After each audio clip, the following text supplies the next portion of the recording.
Welcome to the Dairy News and Views podcast, a production of the Iowa State University Extension and Outreach Dairy Team. Our podcast covers current educational, research, and industry tools available for your operation to manage healthy cows and calves while producing the highest quality dairy products.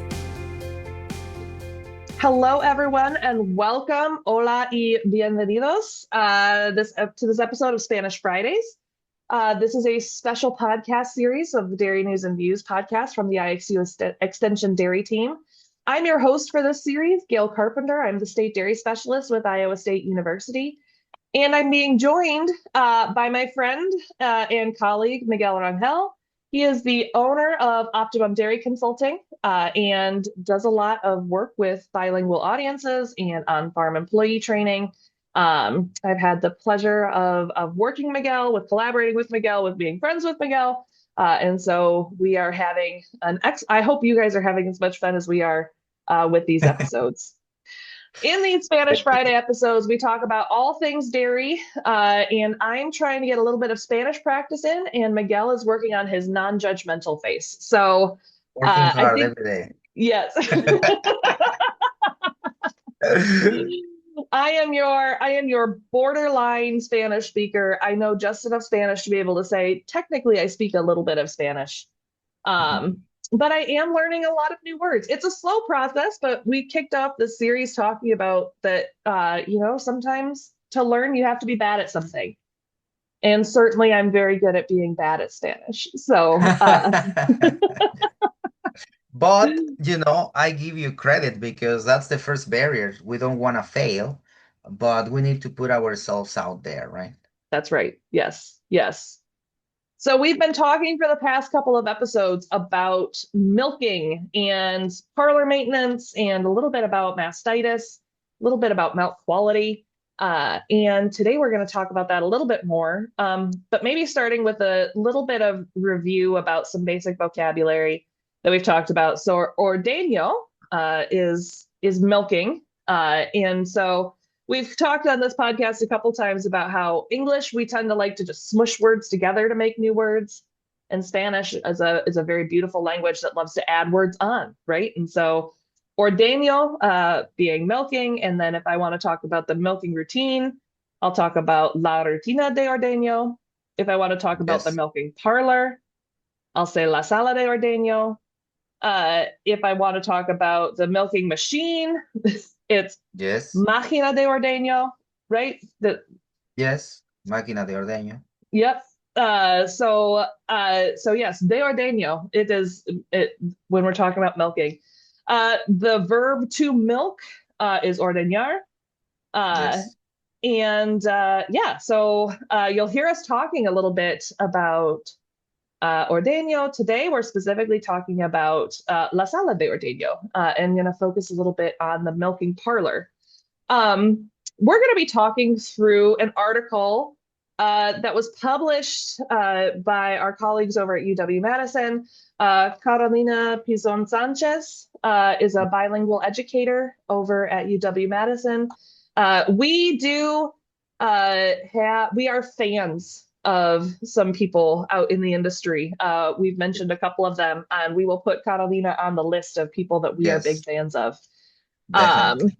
She does really great work, very knowledgeable. I've had the opportunity to collaborate with her, looking at with the 4-state dairy nutrition and management group. She just brings a lot to the table with technical knowledge when it comes to milk quality, but also she's just a talented educator. And so yes, Catalina fans here. Yes, that's true. But Miguel, before we get started looking at this article, so the article we're going to be talking about is the role of predictability and calm handling in milk letdown. That's how we would say it in English. In Espanol, we say, I should have practiced this first. Well, that's why I'm here, right? Yeah. El papel de la previsibilidad y manejo tranquilo en la bajada de la leche.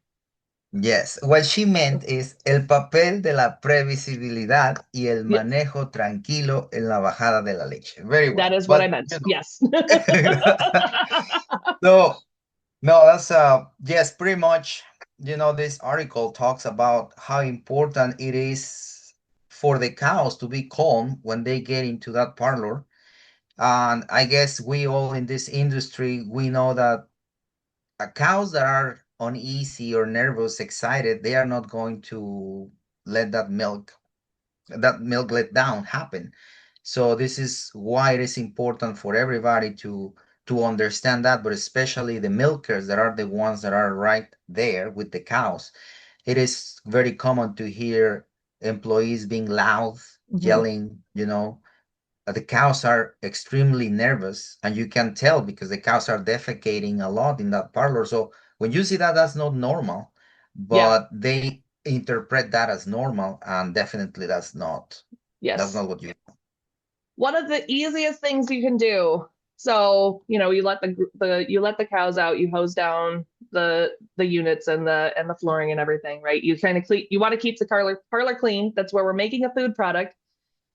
One of the easiest things you can do to help yourself with cleanup, especially during milking, not is calm handling, right?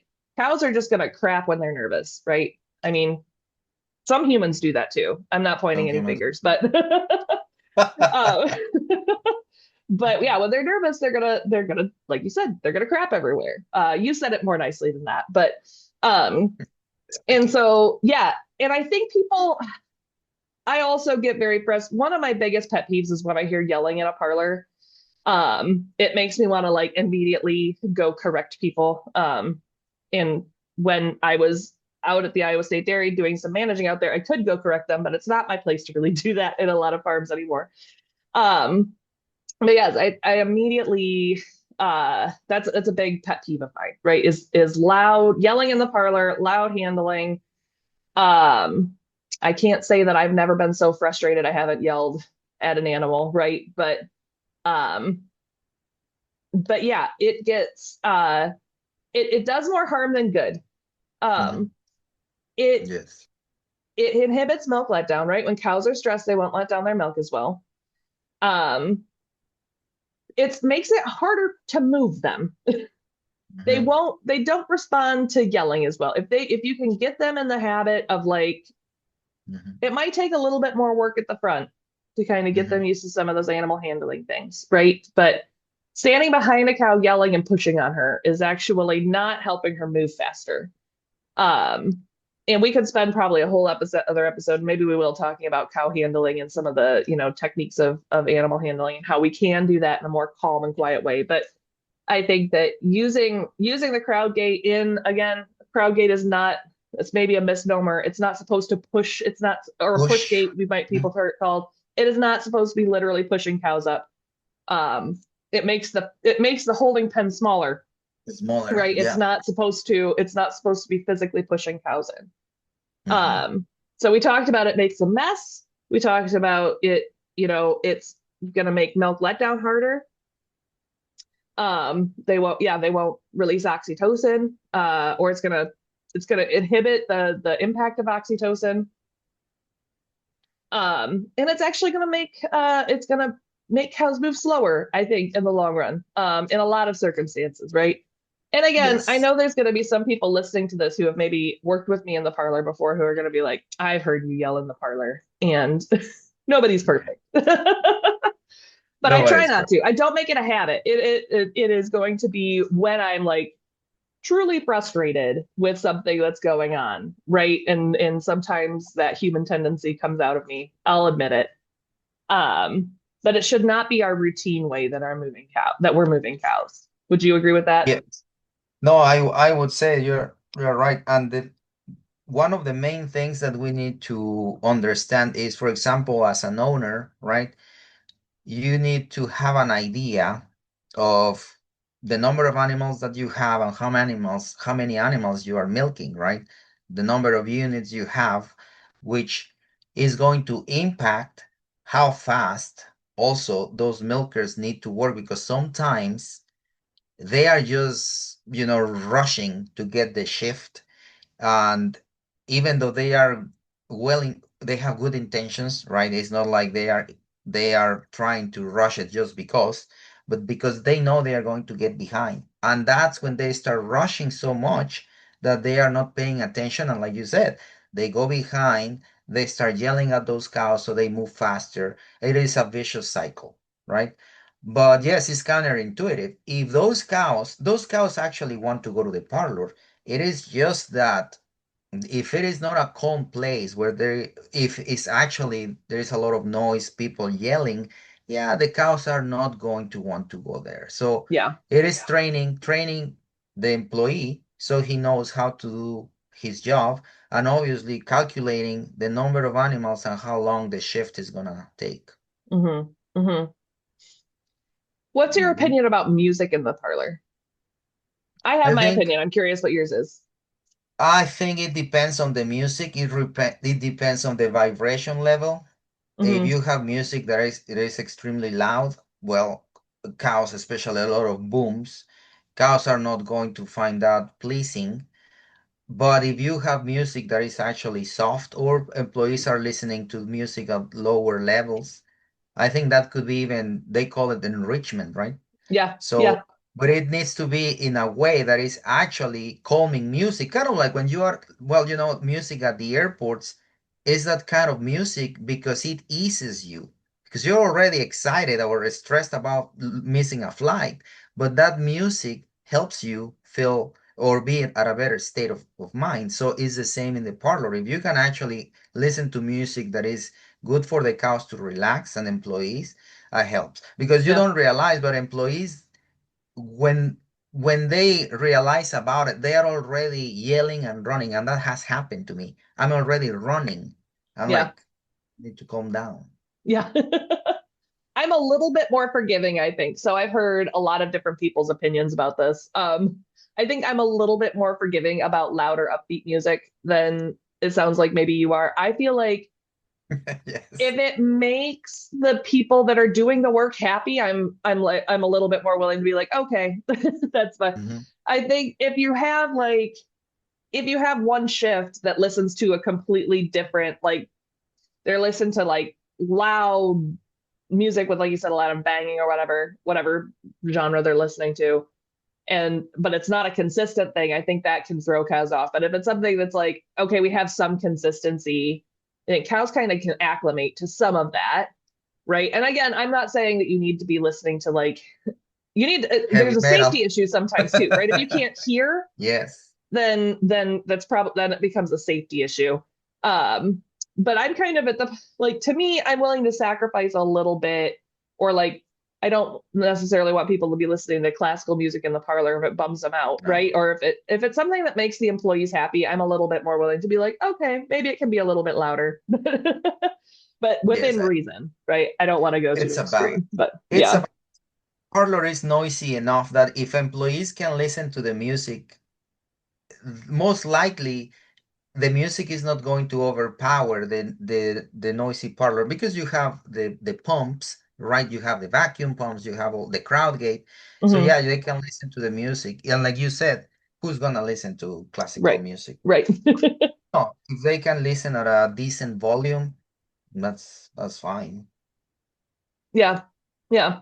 But I think one of the things that makes me think about too is that you need to actually like have your ears on in the parlor. You need to have your eyes and ears on, um, because squawking is something. If you're having a lot of liner slips, if you're hearing a lot of squawking, that's something that you need to be aware of and go fix. When you have like that squawking sound, if a cow's being milked out and the liner doesn't quite fit right, that means air is getting in.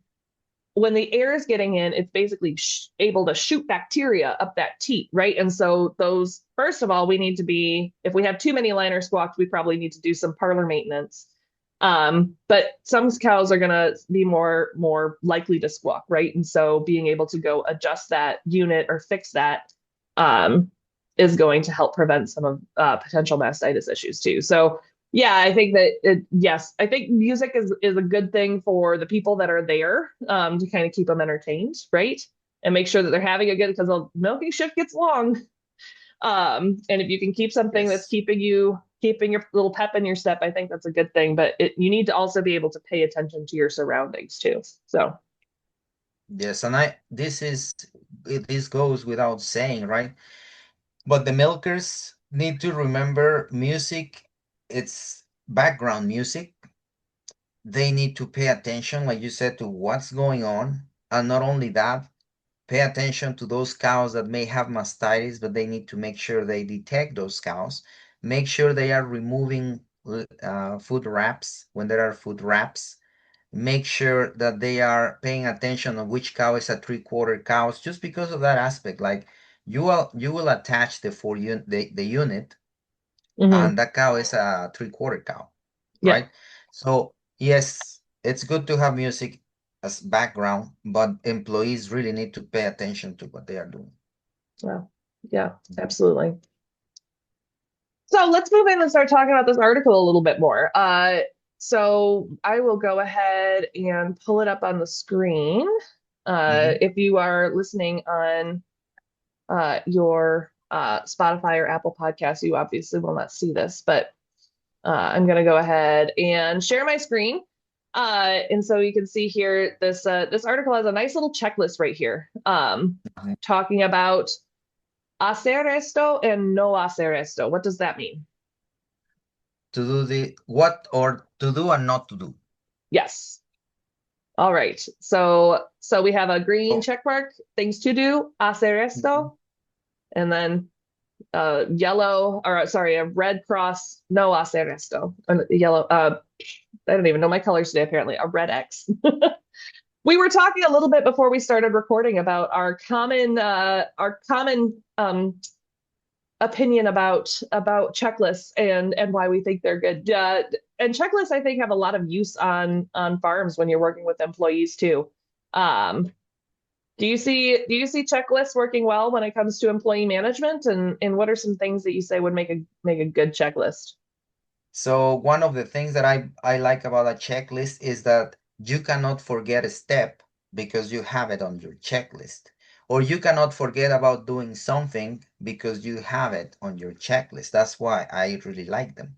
Hmm. Because at the end of the day, you cannot forget anything on that list, right? Yeah. So yes. Or for example, if employees have a checklist on what steps they need to follow to connect the parlor setup for milking or the setup for washing, it's a lot Hmm. easier when you have a checklist, so employees know I did this, I did that, I closed this valve, I replaced this pipe, etc., etc., etc., right? Yeah. Yes. Yes. And I think it's important with checklists too. This is a good example of a good one. It's easy to read. It doesn't have a ton of details on it. Sometimes checklists, kind of like protocols too, they can get so detailed that you can miss things on the checklist because you just skip Yeah. things over because you're skimming through. So I think this is a good Okay. example of one that's done pretty well. So let's Mm-hmm. start here with the first one we have here at the top. Uh, Okay. and I think I see a word here a couple times. Tranquilo. Tranquilo. Yes. What's tranquilo? Tranquilo is tranquil, if you wanna like a literal translation. Hmm. But tranquilo, it's what you would say in English, to do something calmly, Hmm. right? Calm. So that is calm. Hmm. This cow is a very calm cow. Es una vaca muy tranquila. Yes. Yes. Mhm. I'm seeing ambiente. Ambiente is a word that sounds like ambiental, which is what we used for environmental mastitis. So Exactly. ambiente, is that environment? That's the environment. That is true. Okay. So we have mantener un ambiente libre de estrés, tranquilo Mhm. y constante. Constante. So constante, constant, consistent. In this case, it will translate as consistent, right? Like you do the same thing all the time. All right. So we're maintaining an environment that's calm, consistent. Now, the one that we haven't talked about is libre de estrés. What is estrés? I got to put the accent on the end. Yes, estrés, which is free of stress Okay. or Estrés stress. must be stress then. Okay. Yes, stress is the same. Okay. So we want to maintain an environment that's stress-free, calm, and consistent. So that is on our to-do list. Yes. And as opposed to I see ambiente es estresante. Mhm. So ambiente again, environment estresante must be stressful. If it's the Stressful, opposite. yes, Yes. very Yeah. well. Stressful. What about Ruidoso, ruidoso? Yes. noisy, Okay. So we don't want noisy when we talked about yes. And when we talked or about yelling, very loud music, yelling. that sort of thing. Yes. Yeah. Or unpredictable, right? Like cows go to the parlor at different times. Mm, Like, you know, they are moved consistently, or the routine changes consistently. They move the cows to another pen because they need to clean or stuff like that. So you always want consistency or unpredictability. yes. And ruidoso is noisy. No, So so yeah, noisy means ruidoso. So mhm, some of the things that, for example, if you go to your parlor and you see employees working, right? Some words that you need to remember all the time is those ones like tranquilo, right? Tranquilo. Another one is silencio, like silencio. That means to be quiet, right? So the cows are are more eager to come to the parlor. So those are words that even though for us are just words that are used every day, those are the words that you can use when you go to a parlor, and employees immediately will get the message of what you want. yes. I recognize silencio because I used to our Spanish teacher used to yell it at us when we were being rowdy. Yes. Yes. Silencio. Yes. And yeah, I see a couple of these words are popping up in our next one. Usar un manejo tranquilo, silencioso y suave. So manejo, is that handling? Handling, right? Calm handling. Yes. The other one is silencioso, which is not noisy, right? Like No. quiet. Yep. And suave, I mean, suave is soft, but in this case, it will translate as easy, right? Yeah. Like not abrupt moves, Yeah. nothing unpredictable. Just keep quiet, take it easy, and don't be noisy, right? Be quiet, pretty much don't stress the cow. Just follow Yes. those. I think this might be an example of one of the words that in English we have one word, but in Spanish there's more than one. Yeah, So easy as in the opposite of difficult, that's facile, right? yes. And I think that's one of like my basic words that I learned that somehow got like burrowed into my head. So if I want to say something is an easy task, like it will not be hard to do, I might call it facile. But if Yes, you because are using, yep, go ahead. if you go to the parlor and you say fácil, because you try to say easy, Yep, that is out of context. yeah, But if you say tranquilo, con calma, easy is con calma, right? yes, yes, Silencio, yes. silencio, Suave, yes. despacio. Despacio is also like slow. So Hmm. despacio, but if you say despacio, that pretty much sends that message that you need to take it easy. But yeah, there are words that depending on the context, they are not going to translate exactly the same, but learn these four too, right? Despacio, tranquilo, right? Yes. Con calma, tranquilo, con calma. What did you say despacio, the literal translation was? That one is despacio is slow. Slow. And that must be Despacio. Is that right? DES, P as in Peter, Yep. A, Yep. C, I-O, yes. Okay, yes. So we want to have an environment that is stress-free, calm, consistent. We want to use handling methods that are calm, quiet, soft, or easy. Our next one that we have here on our to-do list is seguir una rutina de ordeño. Ah, we already learned that one. Rutina de ordeño, milking Exactly. routine. Yes. Yes. And I'm Oh, gonna give you another hack. But when you train your employees, they usually learn the milking routine. And that is mhm. something that needs to be consistent, right? I mean, the trainings and the routine. Yep. So all the time when you are working or you are supervising the parlor, you can use that word like sigue la rutina de ordeño, like follow the milking routine. Mm. Or if you want to just say something like remember the routine, recuerde la rutina, right? Remember, because Hmm. that's going to send them back to when they were trained and say, oh, yeah, yeah, yeah, I need to do it like this. So sometimes you don't have to tell exactly what the routine needs to be if you don't have the vocabulary, but you can just say recuerda la rutina, right? Recuerda la rutina. Yes. That's remember the routine. Yes. Mhm. And maybe if you have, it's great to have one posted. We talked through a couple episodes ago, an example of a bilingual visual for what the routine should be. If Yeah, that's one you want to use, or there's plenty out there, or you can make your own. But having a visual there that you can even point to help communicate what you're trying to get across is going to be helpful. exactly.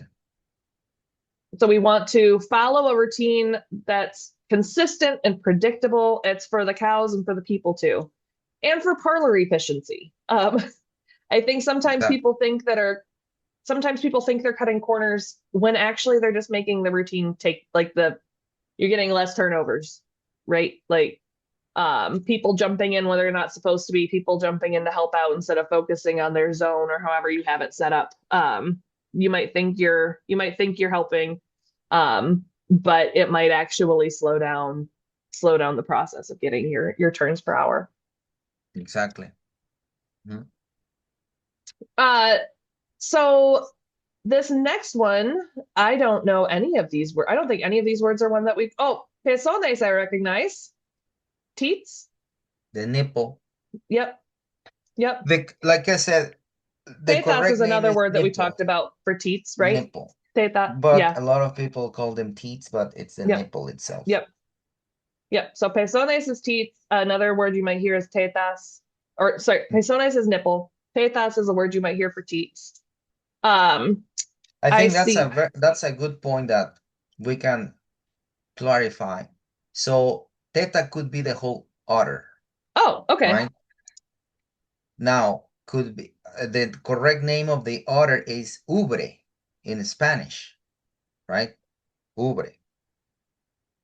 So when you are cleaning, wiping those nipples, it's just the nipple, right? Okay. But people could say the teats.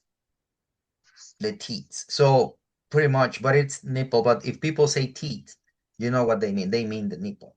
Yep. Yep. So what we're talking about here is stimulating physical stimulation, física, Yes, physical e- stimulation. estimulación física, physical stimulation. Oh, there it is, ubre. De la Uh, ubre. yep. So physical stimulation of the udder, como despuntar, limpiar, o frotar los pezones. Los pesos. Apologies for anybody whose ears are bleeding right now if you do speak Spanish. Um, so despuntar, that's one that we have talked about before. Four strip, Yes, that's a yes. yeah, four strip. That is Yep, correct. Despuntar. yes. Now, Ali, in English, in a lot of parlors, people don't say despuntar. Sometimes they just say, uh, I need to test. Because in English they say test the milk. Oh, okay. So people say testear. What Yes. they mean is despuntar. Because when Okay. you test, when you force strip, you check the milk quality. Yes. So see, I So mean, we give you some slang here. yes, okay. So right now we're talking about the importance of despuntar, force stripping, uh, or the act of force stripping, right? It's important for estimulación física, physical stimulation, but we did mention this Exactly. previously when we started talking about this, Hmm. that it's important to find, like you're testing, like you're saying, looking for clumps, right? And so I think we learned last time that clumps are grumos. Grumos. Yes. Grumos, yes. So Um, if you wanna ask someone, for example, if they see clumps, you mhm. can ask just a very easy question. ¿Ves grumos? That's it. The only thing you need to add before grumos is ves, right? This To see, to see, or yes, well, see. or ¿Ves you grumos? see, right?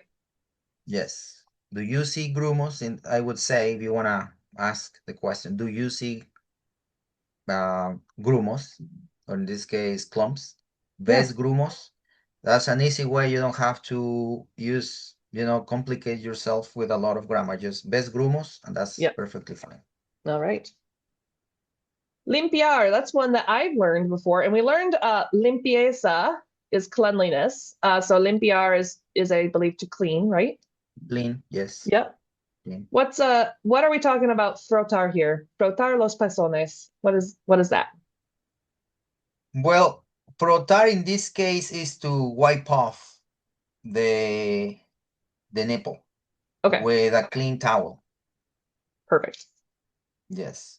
Frotar is also like when you rub your hands like this is frotar las manos. Okay, like scrubbing. But in this case, it refers to wiping off the teeth. Okay. All right. Usar vocalizaciones. Vocalizaciones. There's an extra syllable in there that I'm not saying. Yeah. Vocalizaciones. Closer? Vocali Vocalizaciones. No, yeah. That's Okay. good. That's Usar good. vocalizaciones. So vocalizations. And I'm Exactly. seeing suaves again. Like you said, that's a good word to know. Suaves. Soft. Suaves. Right? Soft vocalizations. Yes. So yeah, instead of yelling, you can just say easy or come on, girl. You know, Yep. something soft. You don't have Yes. to yell. Yes. I see here a word that we've learned before, la máquina de ordeñar, milking machine. Hmm. Milking machine, Um, yes. yep. Um, and looking, sonidos, is that sounds? Sounds. Familiar Yes. sounds. Yes. Like the milking So, machine. for example, you know, the milking machine is rhythmic. You have a Hmm. rhythm. So that is predictable. So the Yes. cow knows what's next. So that's the nice thing about the parlor, for example, that even though could be noisy, is rhythmic. So that helps. Yes. Yes. And they've known it before. They've heard it before. They know what they're. Exactly. Mhm, All right. Um, Next we have mantener las vacas sanas y mhm, libres de dolor o molestias. Molest mhm. molestias. Yep. So what are we talking about? I don't So know. for I love example, vacas. I recognize that term. keep the What? cows healthy and free of pain. And in this case, molestias is like something that is bothering them, Oh, okay. right? So, uh, yes, mantener is to keep, right? So you can tell your employees, mantenga las vacas sanas o mantenga la ordeña limpia. Keep the parlor clean. So mantener is to keep, right? Yes. So Okay. in this case, yes, to keep the cows healthy, free of pain, or in this case, something that bothers them, right? Something that is Hmm. bothering them. well, the opposite, right? So you don't want them to experience pain. And that is something that needs to be worked with employees. Like I said, I know sometimes they get desperate because the cows don't want to walk, Mm-hmm. but you need to be very careful how you move those cows, because if they feel pain, first, it's wrong. Second, they can kick, and Yeah. third, they will they will relate the parlor Yeah. with a place where they have pain, and you don't want Yeah. that. That's the last thing you want. Yep. Then they won't want to come back. And then Mhm, that sound of the parlor is not that familiar, comforting sound, right? mhm. It is a stressful sound. Yeah. It's a stressful sound. Yeah. So pain is dolor. So that's something that Dolor. you can always stress on employees, like sin golpes, right? No hitting. Sin golpes, sin dolor, Yeah. right? All right. There's one last one on here. It's a long one. I see rutinas again. I know by now that's routine. Mm-hmm. I see tranquilas, which I know by now that's Oh, calm. Yes. oh, yeah. Humanos is one we've talked about before. That's human. Humans. Yeah. Yeah. And animales is animals. So I see Mm-hmm. we're talking about interactions, calm interactions between humans and animals. Exactly. Yes. To build that trust through these routines or interactions in between animals and cows that are calm, right? Which is at the end of the day, that's the goal. You always want those animals and those employees to work well together. So employees need to be aware to learn how to handle those cows, Mm-hmm. and cows need to be able to go to that parlor and to trust that nothing is going to happen. And this is not only the parlor, I mean, this is outside in the barn too. The pusher needs to be able to move those cows quietly, Yeah. calmly, in a respectful manner.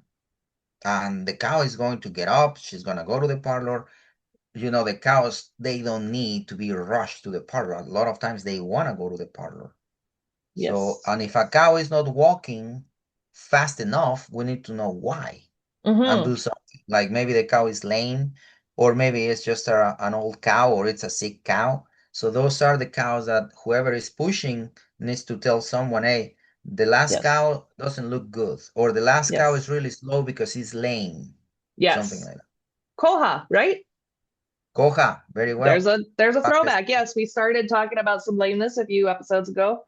Uh Cojera or Regha would be the more colloquial term for lame there. But yes, if she's lame, Koha. Coja. Yes. Mhm, All right. exactly. Well, I encourage everyone to go check out that article. We'll have it in the show notes for anybody who wants to go read it. The nice thing about the bilingual resources that they have is that right at the top of the page, they have an English version and a Spanish version. So you can just click back and forth and see them both. Some great resources there. And again, Carolina has a lot of fantastic resources. We stand her here. So Yes. I think I'm using that. I think I'm using that the kids these days would say that maybe, or maybe I just made myself sound infinitely older. But so what are some keywords that we'd want people to take home from this episode, Miguel? Tranquilo. That's Tranquilo, one that we've talked tranquilo. about several times. Tranquilo. Mhm. What else? Suave. That's come up a Suave, couple times. right? Suave. Suave. Yes. Another Yes. one is Despa silencio, right? Silencio. Yes. Silencio, like don't yell, just keep quiet. Silencio. Yes. Yes. The other one is uh, limpia, right? Yes. Limpia, Clean. so clean, right? Yes. Or the other one that we have used a lot, limpieza, Yes. right? So if the parlor looks dirty, you can just say, hey, limpieza aquí, right? Yeah. If you don't want to conjugate that many verbs. Yeah. Limpieza, por favor. Limpieza, Yes. por favor. It's something perfectly fine. You Yes. don't have to conjugate that many verbs. Just limpieza, por favor. Another one that we talk about in here is the other, ubre, right? Libre, yes. And well, the other one is that this is important. We mentioned sin dolor, right? No pain. Sin Yes. dolor. Sin dolor. No grite, which I guess that goes back to silencio, por favor. Silencio, Yes. por favor. Yes. Mhm. All right. Well, I hope I've picked up some new terms. I hope those who have been listening have picked up some new terms as well. We want to thank you all for joining us today, wherever you've been listening. If you'd like to learn more about some of the stuff that we do, the Extension Dairy team does have some online. But I mentioned the UW Extension resources, but our dairy team here also has an online bilingual training for dairy employees. Uh-huh. It is in Spanish. I think it's personally, I'm biased, but I think it's very well done. We collaborated with Jorge Delgado on that and had some great graphics that we've been able to use, some short videos talking about like what to do, but why we do it. So folks can complete that and then get a certificate. And I believe we also have some of those videos available on our YouTube channel as well, so you can watch some of them. It is completely free. But if you don't want to go through the bother of like making an account and to watch the videos and getting the certificate at the end, we do have some of those videos available on our YouTube channel as well. If you want to learn more about what we do, you can check out our websites. So our dairy team website is extension.iastate.edu/dairy team, and Miguel's website is optimumdairy.com. So thank you, Miguel, for joining me again for this episode. De nada, con gusto. Yes, mucho gusto. Yes. Nos vemos la siguiente semana. We'll see you next time. Nos vemos la siguiente semana. Yes. Adiós. Adios. This institution is an equal opportunity provider. For the full non-discrimination statement or combination inquiries, go to www.extension.iastate.edu/diversity/ext.